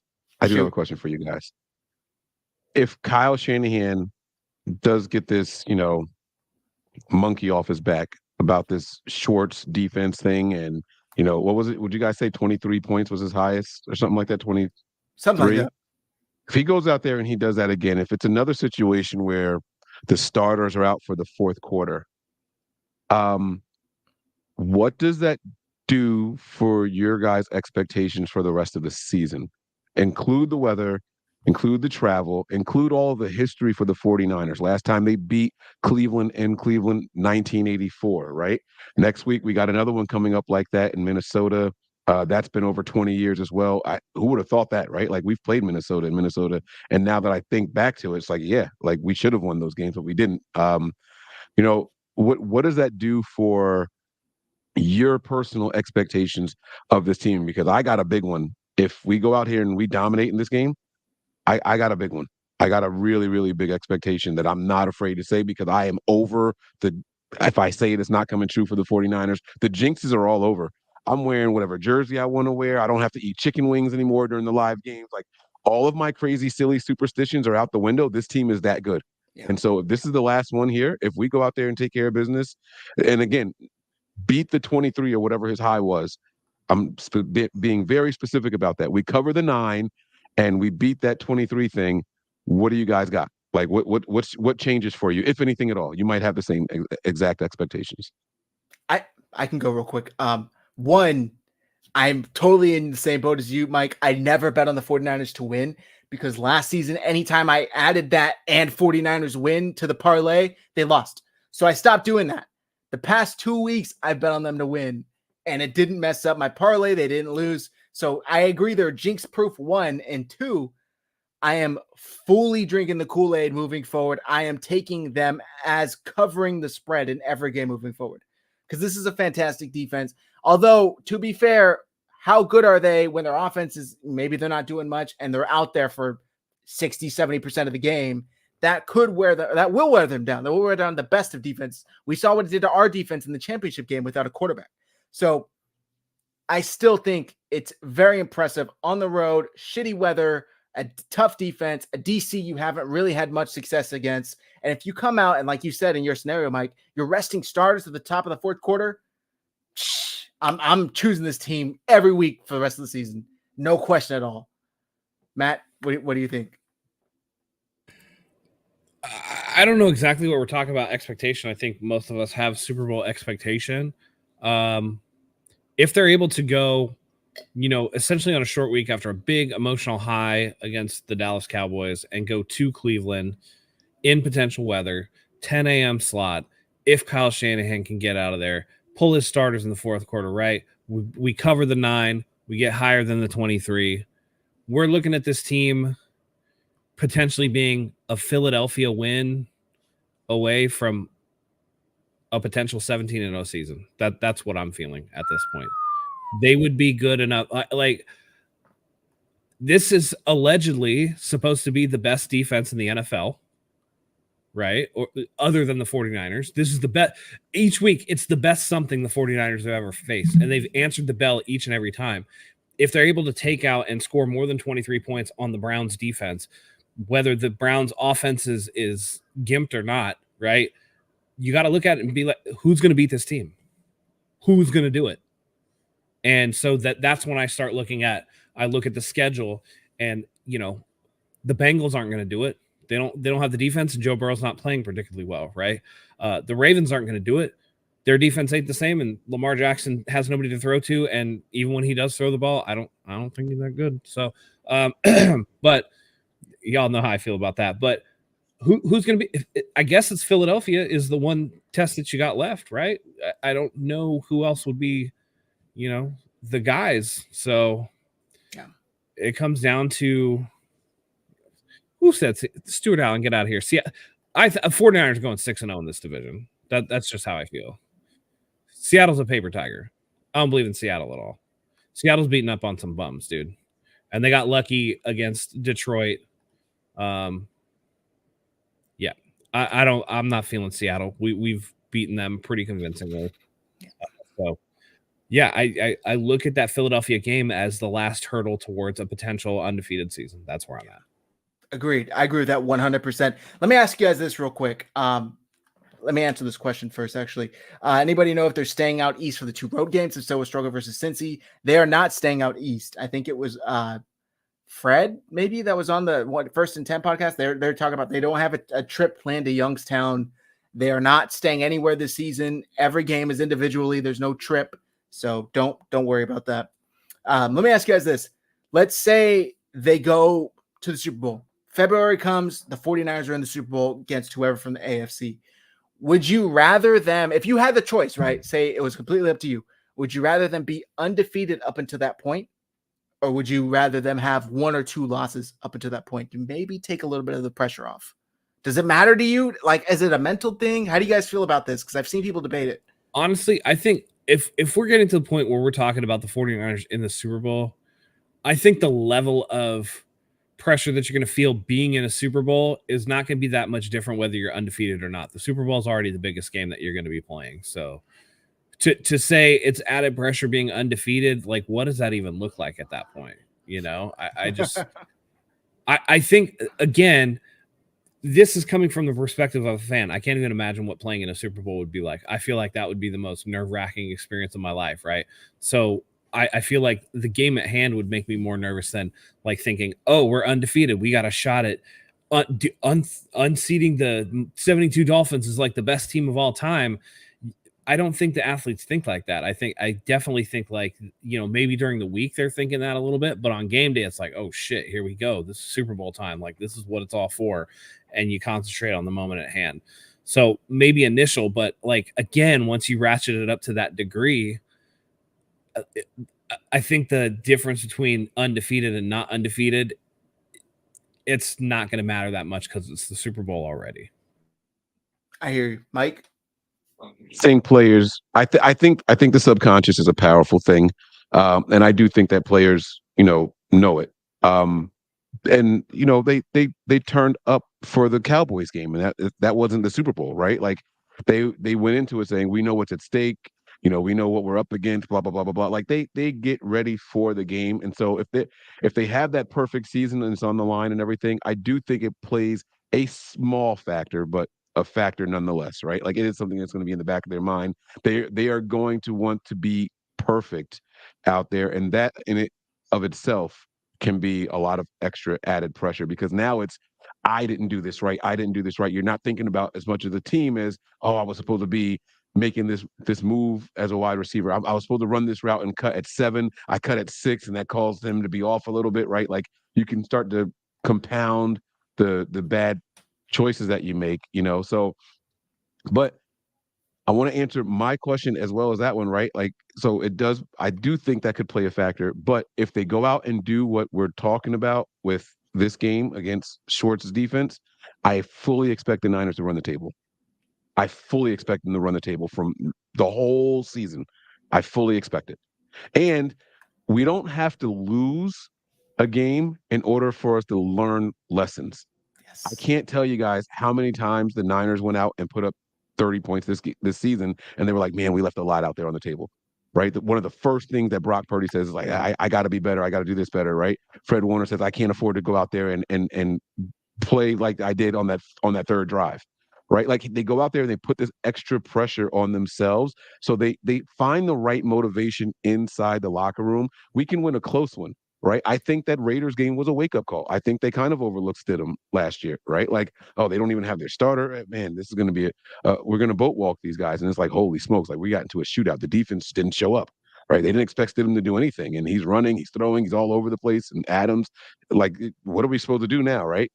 We can win games and still take valuable lessons from it. And I think they finally have the staff and roster to learn from. There's enough veterans on this team where you don't have to worry about them just thinking, oh, we won, everything is fine, winning cures all. No, it's how you win also. And that's what's important to this team is the how. It's not that's the one thing I love about this. We talked about it a couple of weeks ago for our chat pack thing, right? Fall in love with the process. I think that's where this team is now. And that's I don't know if we've been there like that all along. Yeah. And just to add on to that real quick, Matt, and also do, I think it's just such a big component of this is the large nucleus of this team is the same one that's been here last year and the year before that. It's not like there's a few of the same guys and a bunch of other rookies and other players. No, this is the most of this team is the same. So it's like when Charlie Brown, when that kid goes to kick the football and that girl keeps pulling it from him every year, they're not going to kick it this year because they're like, it's been pulled from under my foot for the past 4 years. You know, like I've been so fucking close and the ball gets pulled, the rug gets pulled out from under me. So I think they're so on edge and they're so used to being so good, the best in the NFL until when it actually comes to the actual point, the final point, championship game, Super Bowl, and then something happens. So I think they're so hesitant. Maybe I shouldn't say hesitant, cautious of that happening that they wouldn't allow it to happen because they've all been here. It's like, hey, we were all here last year, minus a couple of guys. Most of us were here last year when we saw this exact situation play out and look how it ended. Do we have a ring? No. So we have to take it even a step further this year because we all know what it takes. So, Matt, go ahead. Yeah, I was going to say, I think Mike's point to, you know, you don't have to lose to learn lessons goes to my thinking of the 49ers have too many dogs to have all of them play bad on the same day, right? You can learn lessons. You can have people, man, I didn't play well today. And then have it to where you don't lose the game, but those guys learn something, get better for the next one. And that can actually be happening on a rotational basis, right? Again, a player has a bad week. The next week they learn from it, go out, they tighten it up, you know, and more often than not with this level of talent, you're going to have one, maybe 2 games where they're actually like off, but it's not going to be the same guys. It's not going to be multiple guys each week. It's certainly not going to be all of the guys. So if that's the case, you can learn these lessons and stay, you know, as the top dog and potentially run the table and still be in a position where you're locked in, ready to go, very sharp for the playoffs. And almost like the team is what's going to keep the pressure on rather than, you know, the external factors. It's intrinsic motivation versus what's going on the outside. And I think that's a good spot for the 49ers to be in where they can be, you know, one of the most dominant teams in the NFL and you know, have that in their pocket at any time. I love that. All right. We have a couple questions here. We have a Browns fan in here, so shout out to tuning in. Hope you appreciate the show. I can't find the question, but he said, on the flip side, if the Browns win the game tomorrow, what does that say about the Browns? Talk about unexpected, gritty win. You pulled it out with no expectations to do so with your backup quarterback that you just pulled off your practice squad. That would be extremely impressive. I think that would be talking about a really, really good defense that allowed you to stay in the game and an offense that's maybe better than expected. If you guys have anything to add, feel free. If not, let me get to the next question. I think that if the Browns manage to win, it'll be a really, really good shot in the arm for them. And I think they come back and they probably could end up winning that division. That is the kind of motivation that, you know, can drive a team to a postseason run and things like that, you know. And so they're definitely not out of it by any stretch of the imagination. It's too early in the season for any team to be out of it right now. But this is something that, you know, it would definitely be a boost in the arm for them, a shot in the arm for them. So, you know, the Browns, I think that they know what people expect of them. I haven't seen anyone pick the Browns to win yet. I haven't seen it yet outside of like some Browns fans, but you know, that this is the kind of win that, hey, we did it with PJ Walker. Wait till we get our guy back. You know what I'm saying? Like, wait until everybody is healthy. Our offensive linemen come back. Imagine if we go out there with 2 missing starting offensive linemen and we beat the 49ers with that defensive line. Wait till our guys come back. Like, that's the kind of motivation that's at stake for them. Or even if they just keep it close. Again, they don't have to win it.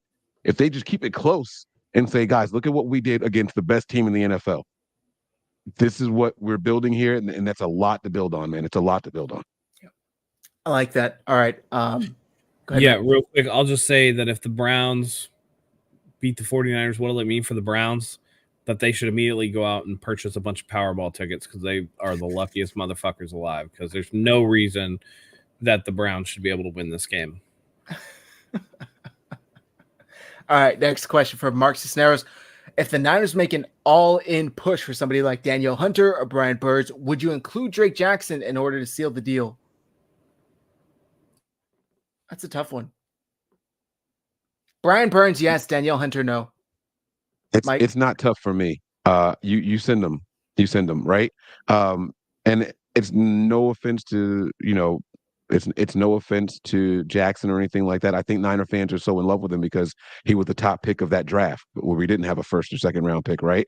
And then he comes out week 1, he gets to 3 sacks. I consider 2 of them coverage sacks, but whatever. And then he's kind of done nothing. And the Niners did reward him. That game was his lowest amount of snaps on the season, and he hasn't come close to replicating that kind of production or effectiveness at all. So to me, not saying that he's not going to get better or anything like that. What I'm saying is, what and who Brian Burns is.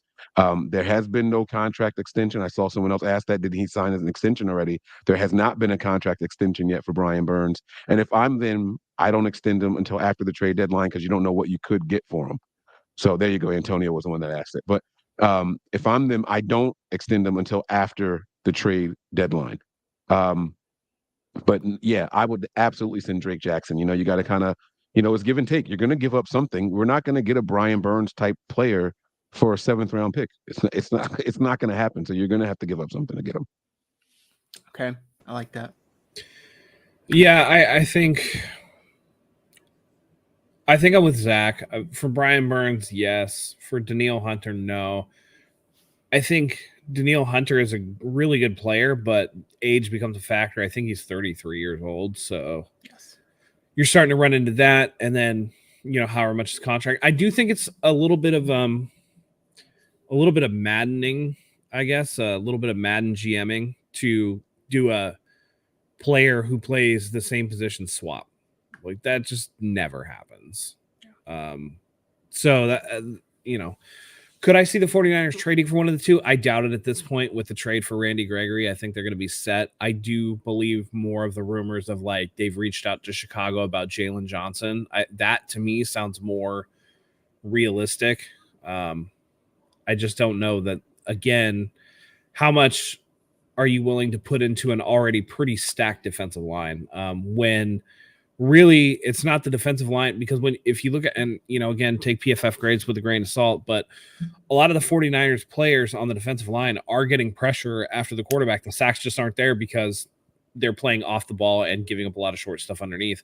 I think that corner is still the more needed position in terms of upgrading. So I feel like if it was going to be realistic, then it would be for a corner. Stewart's asking. My bad. I thought Danielle Hunter was older than who's the other guy from Minnesota? Yeah, I think you're thinking about Everson Griffin. It might be Everson Griffin. Sorry about that, guys. I think that's who you were thinking. I thought he was older too, maybe. Should at 28 then? I'll take Danielle Hunter too. And actually, I think Danielle Hunter is actually probably a better pass rusher than Brian Burns, in my opinion. The comment that was just on there said first time catching the show. I don't know which stream you're watching from. Make sure you subscribe to both channels, 49ers Hive and Nothing But Niners. Thanks for being a first time viewer. We appreciate that. Thank you very much. Yes, sir. We got a couple super chats here. Our guy, Gray Fox 198. Appreciate the support always, brother. Also remember that Wilkes knows Walker well. He coached him last year with the Panthers. Exactly. And I think Kyle Shanahan even said that when he sat down with Greg Papa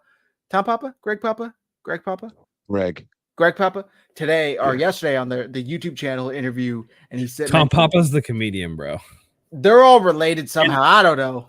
Mike, you're right. I was thinking of Everson Griffin, who's in his 30s. Danielle Hunter is 28. So my bad, guys. I was completely wrong on that one. And then another super chat from JP Hellahard 2800. Niners Purdy 7, so 37. Browns 6. I like that. And then super chat. Go ahead, Mike. No, I just want to say, I know it's not considered a super chat, but my guy Grizz, thank you for becoming a new member to the Nothing But Niners page. I saw that in there as well. Thank you very much. We appreciate that too. Shout out Grizz. Master Chef, I just hate to say that this could be a trap game. I think, what's crazy is I was looking back at my schedule when we did predictions back in September or July, whenever the hell this schedule came out. I had this as a loss. I have an L here on my sheet. Yeah, I mean, so a lot has differently. changed health-wise, I think is the biggest issue, but I don't know, man. Before the season, I would have been like, oh yeah, there's potential for trap games. But like we've already touched on, this team has so much from each side of the ball, and they seem to answer the bell every time. I don't know if there is such a thing as a trap game for this team. Yeah. Like they might have all the answers for all the traps. You know what I mean? Like they might have all the keys. I don't know if I had this one as a loss or the Vikings game. It was the back-to-back road games thing that was, bothering me. And I didn't like it. There were two respectable teams, heading into the season. I definitely had one of them as a loss. I don't remember which one. But my thing is, as much as we compliment Brock Purdy and his level-headedness at all times, right? Christian McCaffrey is also a huge spark to the focus of specifically the offense, right? Last week when they pulled him, he was begging Shanahan. And these aren't my words. Shanahan said it, right? Like he's like begging me, like, come on, let me go back in there for one more drive. Like I can feel it. We're gonna bust a big one. Shanahan said no, and the very next play was the big run by Mason, right? And so like he said he looked over at McCaffrey like, sorry, like I should have let you get it. You know what I mean? Like so Christian McCaffrey's mentality as just the running back, that has to be infectious as well. That is one of the hardest competing players on this team, on both sides of the ball. I don't know if it can be a trap. You might get shocked early, but those second half adjustments are coming, and the Niners will have an answer for anyone. There's no score too much for them to overcome. I just don't know if trap games exist anymore. And I think it's such a perfect combination of veterans at all of the skill players and a younger younger player at the quarterback position, because that kind of chemistry just works out to where he understands what is required of him and what's expected of him because of all of the other players who have been in the league for so long and understand. I mean, I saw, was it Bosa or Warner talking about how much they want to win because of Deshaun Gibson. I don't know how many years he has left playing in the NFL. We need to get a ring this year because of him. Like they understand the urgency because of veterans that are playing at a higher level like these other players. So it just really gels perfectly. All right. Go ahead, Matt. I just want to bring up this comment from Mark Cisneros. That 2021 Titans game makes me never guarantee a win. No King Henry and had third string OG starting at OT and the 49ers lost. That was a terrible Jimmy G game. And I was just going to say that villain is no longer on this team, sir. No, your fears no longer have to be feared. He had two horrific picks in that game and had opportunities where the 49ers were down the field and just could not punch the ball in. And so that it's a big difference between that and what we got here. So in all honesty, I think that this 49ers team would blow out the 2021 49ers like for free. That game was the reason why I learned that Janoris Jenkins was still in the league and played for Tennessee, because Jimmy threw a ball straight to him in the end zone. Shout out to Jimmy. And that we wore 94 throwbacks that game too. Such a waste.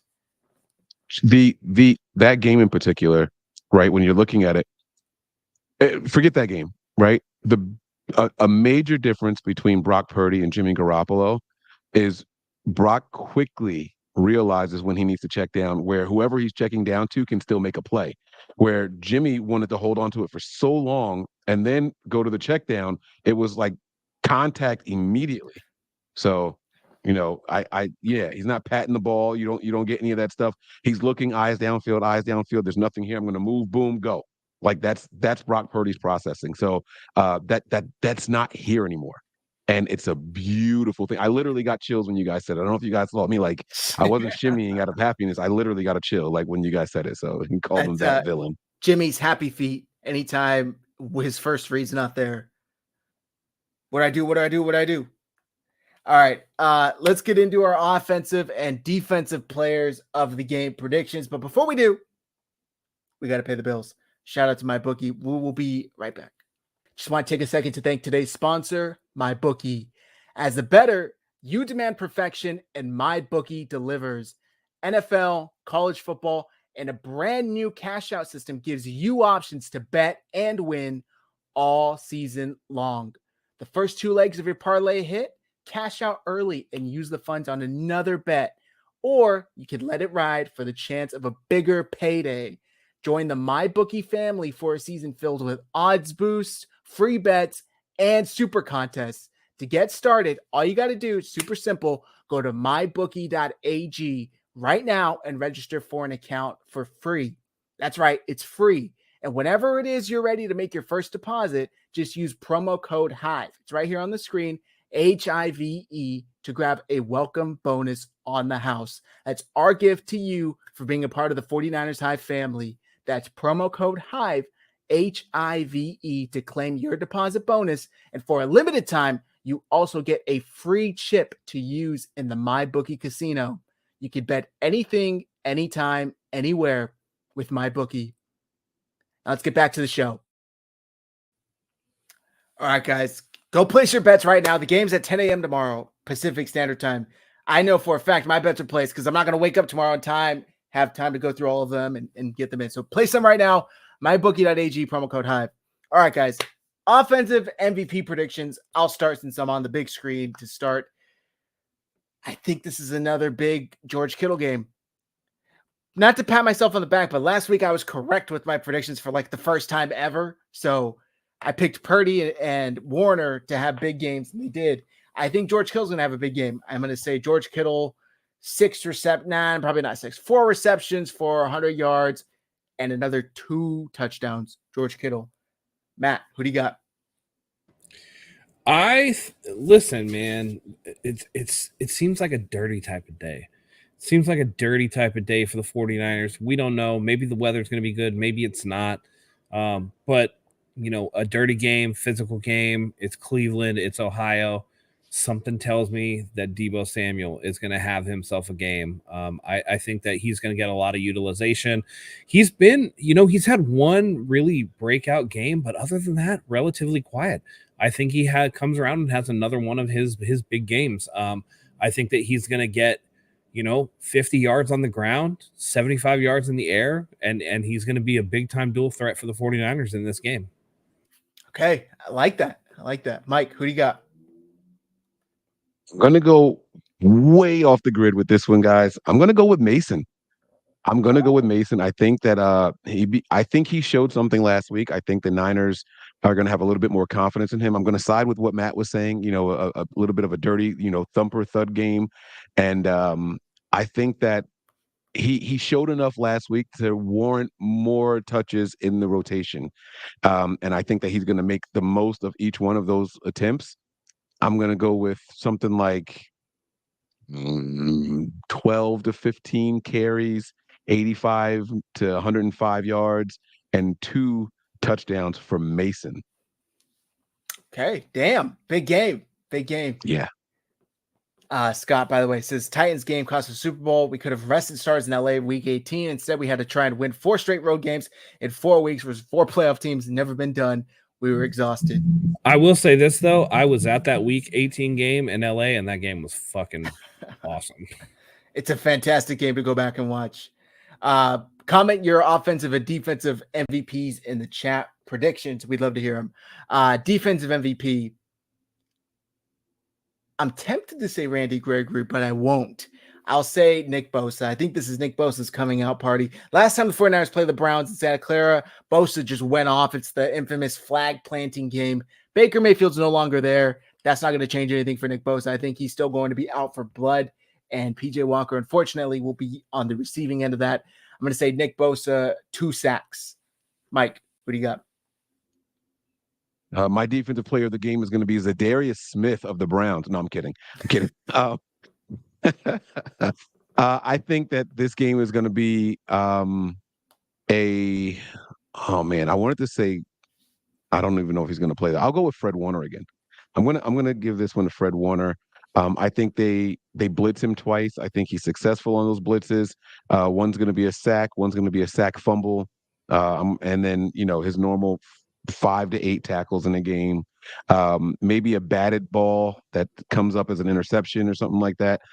Fred Warner, player of the game, back-to-back in defensive player type games for Fred Warner. I love that. I love that. Mike, sorry, Matt. You already know what it is. Nick Bosa, 3 sacks and a forced fumble. I say that every week. Although this week, with a caveat, I'm going to throw in also, I think that with Joe Bitonio being out, this could be a big Javon Hargrave, Eric Armstead type of game as well. Hell yeah. Hell yeah. All right. Final score predictions. The weather is going to be a factor or could be a factor, but it's not going to be a factor in my final score prediction. I'm going to go 49ers 33-13. They're going to beat the shit out of the Cleveland Browns. Matt, I'm going to throw it back to you. What do you got? Yeah, I think this is going to be the first time that the 49ers don't hit 30 points just because of the weather. But I do think that it's going to be a dominant game. I think they get it done 24-3. Okay. Mike? 28-10 49ers. No. 29-10. The 1 point makes a big difference.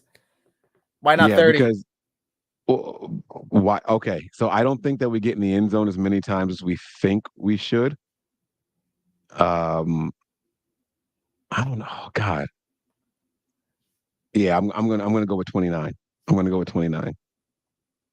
Just barely missing the 30-point threshold, huh? Yeah, but we'll still be averaging more than 30, so it's okay. Okay. All right. Guys, drop your final score predictions in the chat. If you get them right, we'll send you some free merch. Thank you, everybody, for tuning in. But we still have our chat pack for tonight, which I already have pre-selected. I am a good host. I have it all ready to go. All right. All right. Chat pack time. And comment your answers in the chat as well. We'd love to hear them. If you could stand at the pinnacle of any natural object or man-made structure in any time of history, what would it be? That's a tough one. What does it mean by stand at the pinnacle?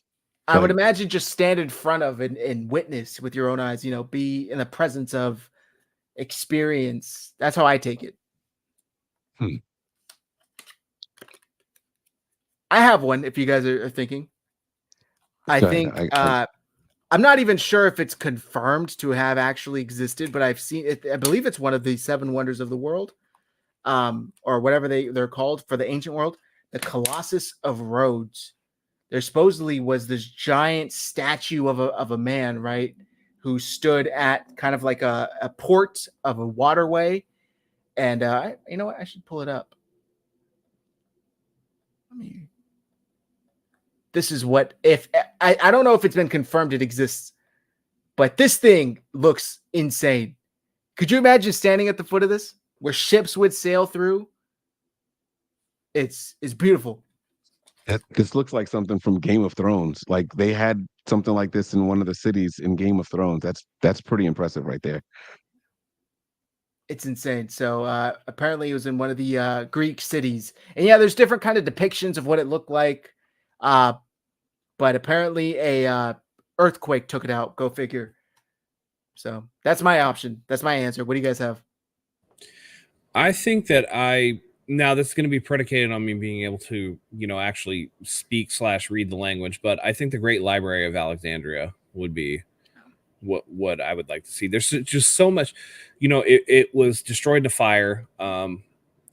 There was so much knowledge that was lost in that fire, so much history, and it would just be a beautiful thing to be able to kind of recapture what that was.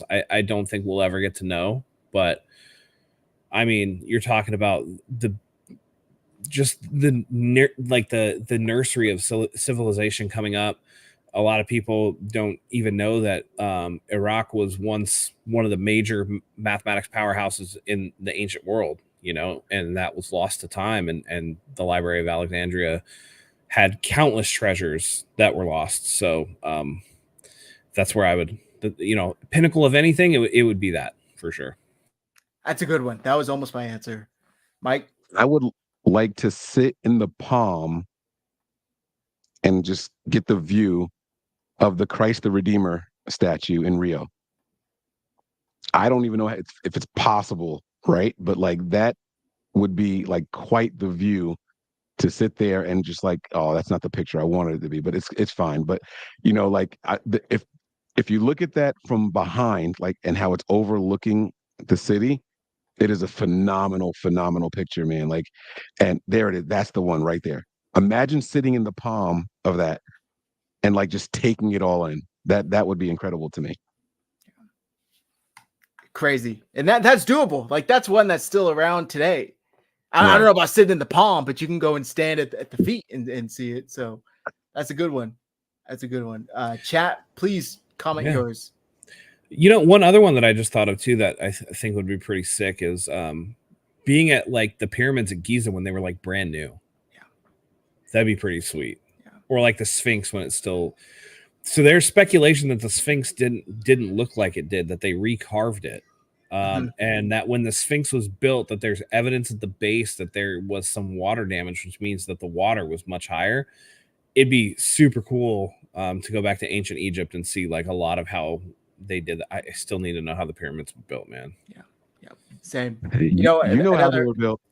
I know. I don't want. Hey, you. Yep. Another answer We're could not be alone. the is it the Colosseum? And I've read that they used to flood it and have entire warships go in there and have like simulated battles, like for fun. Could you imagine the sight of that? Like a Colosseum being flooded. This is such an advanced civilization for its time. It's impossible to even imagine. Yeah, that's actually on my bucket list. I want to actually get there in real life.